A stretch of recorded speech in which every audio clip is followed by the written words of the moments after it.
Oke, terima kasih banyak buat teman-teman semuanya yang sudah menyempatkan waktunya atau selalu mensupport channel Solusi Hutang. Oke, ini ada yang bertanya, kita ambil dulu yang soal mengganti nomor apa tidak ya. Memang ini spesial buat teman-teman semuanya yang telat bayar, yang saat ini baru jatuh tempo, baru berjumpa dengan channel Solusi Hutang, atau Anda sudah berada di titik kebingungan kita harus seperti apa lagi nih. Sementara kita ini ada itikat baik loh, ada itikat baik, kita ingin menyelesaikan hutang-hutang, tapi satu hari menjelang kita jatuh tempo atau kita telat hanya beberapa hari saja, hinaan caci maki itu sudah muncul gitu loh. Kita diancam, mau dicegat di jalan, mau diambil barang-barang, bahkan kita mau diproses juga ke jalur hukum, mau dipidanakan, dan berbagai macam persi lainnya. Dan muncullah pertanyaan, apakah kita harus membiarkan nomor telepon ini seperti ini? Apakah kita akan membiarkan kita dichat dan diancam setiap hari? Apakah kita hanya diam, kita dikirimin email dengan nada ancaman? Kan itu yang selalu bermasalah dengan teman-teman semuanya ya. Oke, kita bahas. Saya munculkan di mana nih, terserah lah nanti ya. Halo Bang, mau tanya, lebih baik ganti nomor, larinya mereka ke kondar atau tetap stay di nomor? Enggak waro. Enggak waro maksudnya apa sih? Ada yang bisa kasih tahu nggak waro apaan sih?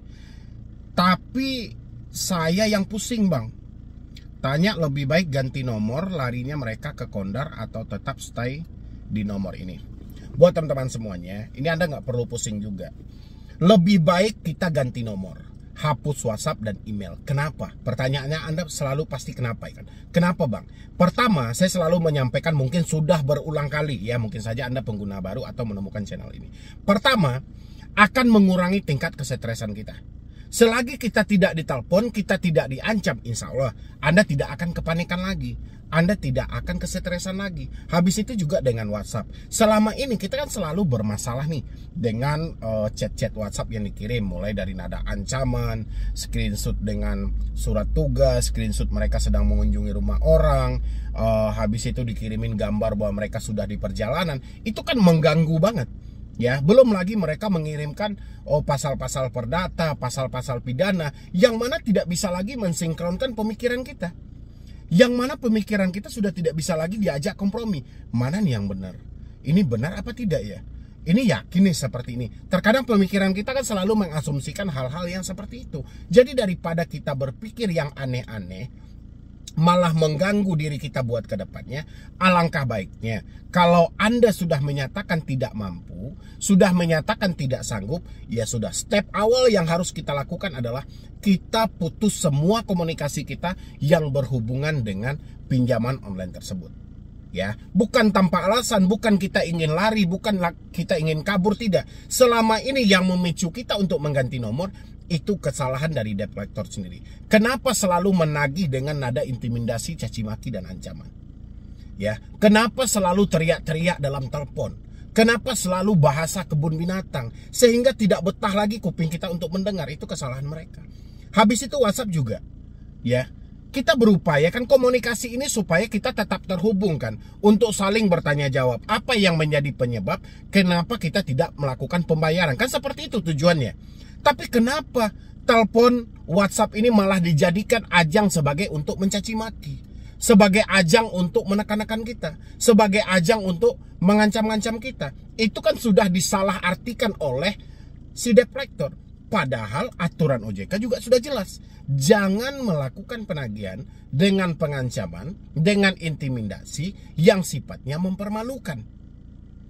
Ya kan? Berarti kesalahan mereka sendiri. Itulah alasan kenapa kita harus memutus telepon, WhatsApp, dan email. Supaya kita tidak terhanyut dan terpengaruh dengan ucapan-ucapan debt collector yang lahir, yang akan mengganggu pemikiran kita buat ke depannya. Padahal kita mau serius nih.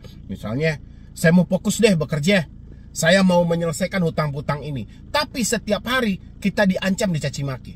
Ya kan? Kalau tidak kami hubungi itu HRD Anda. Kalau tidak kami datangi itu kantor Anda. Kalau tidak kami akan cegat nih Anda di jalan. Kalau tidak kami sebarkan nih data Anda. Padahal tujuan mereka adalah bayarkan aja tagihan. Tujuan mereka adalah pinjam lagi ke aplikasi lain. Itu tujuan mereka. Tapi kita udah nggak nyaman. Itulah makanya pentingnya bagi teman-teman semuanya, kalau Anda sudah telat bayar atau sudah menyatakan tidak mampu lagi membayar di pinjaman online, Ya, supaya jangan terjadi gali lubang tutup lubang, alangkah baiknya putuslah semua komunikasi yang berhubungan langsung dengan pinjolnya. Habis itu setelah kita ganti nomor, pasti larinya, apakah dia akan menghubungi kontak darurat kita, Bang? Pasti kan selalu itu kan yang dipertanyakan teman-teman. Apakah dia nanti malah memburu kontak darurat? Atau malah memburu kontak-kontak yang ada di handphone kita? Oke, ini buat teman-teman semuanya. Dimanapun Anda berada dan di pinjol manapun Anda telat bayar, asal Anda tahu ya, ini pinjol loh, pinjaman online. Kekuatan mereka ya pastinya ada di dalam semua data online Anda, apalagi di dalam Android atau telepon genggam yang Anda miliki hari ini. Karena aksesnya kan sudah Anda berikan.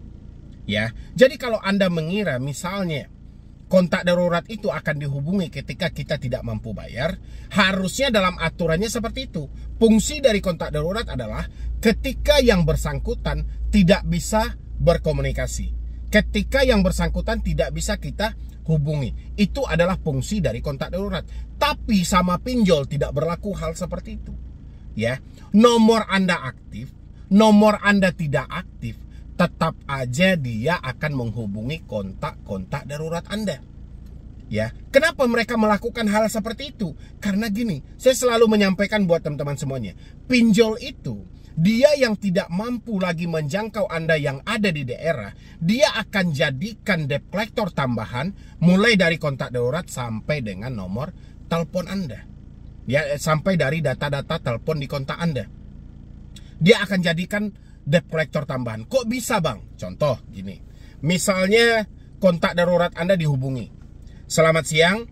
Apakah Anda saudara atau ini kenal dengan ini? Iya, saya kenal dengan yang bersangkutan, contohnya gitu kan. Kata si yang bersangkutan, uang yang Anda pinjam di aplikasi kami itu Anda yang menggunakan. Kapan Anda mau membalikkan? Otomatis kontak darurat Anda atau kontak-kontak Anda tidak terima dong dengan ucapan seperti itu lahir dari debt collector. Akhirnya kontak darurat Anda akan mendatangi Anda atau kontak-kontak Anda akan menelpon Anda. Woi, maksudmu apa? Dengan membagikan nomor saya kepada orang mengatakan saya berhutang, saya pula yang memakai uangnya. Padahal sudah betul tidak tahu apa-apa. Dan si kontak ini hasil dari adu domba dari debt collector. Ya kan, dia tidak sadar dia dijadikan sebagai debt collector tambahan oleh debt collector dan pinjolnya. Akhirnya Kondar menyampaikan pada kita adalah, pokoknya saya tidak mau tahu, kamu harus bayar hutang itu, saya tidak pengen lagi dihubungi. Ya, itulah lahir sebagai kontak darurat itu atau kontak-kontak kita sebagai debt collector tambahan. Dan kita balik lagi ke topik awal tadi. Apakah kita ganti nomor mereka akan lari ke Kondar? Tidak. Nomor Anda aktif, Anda respon atau tidak Anda respon, ya, tetap aja ketika Anda telat bayar dan mereka tidak mendapatkan pembayaran, mereka akan menghubungi Kondar. Ya, jadi nggak peduli mau nomor Anda matiin, mau nomor Anda nyalain, ya tetap aja mereka akan menghubungi kontak darurat Anda.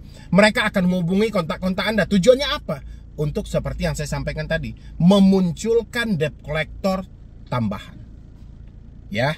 Ini harus teman-teman pikirkan, dan inilah teman-teman harus memutus komunikasi itu. Dan bagaimana nanti, Bang, kalau misalnya kita sudah tutup nomor ini, kita sudah tidak berkomunikasi lagi. Oke, itu bagus. Ya, otomatis kita tidak diancam lagi, kita tidak ditekan-tekan lagi. Apa yang harus kita lakukan? Yang harus kita lakukan adalah menghadapi nanti orang sekitar yang diadu domba oleh debt collector.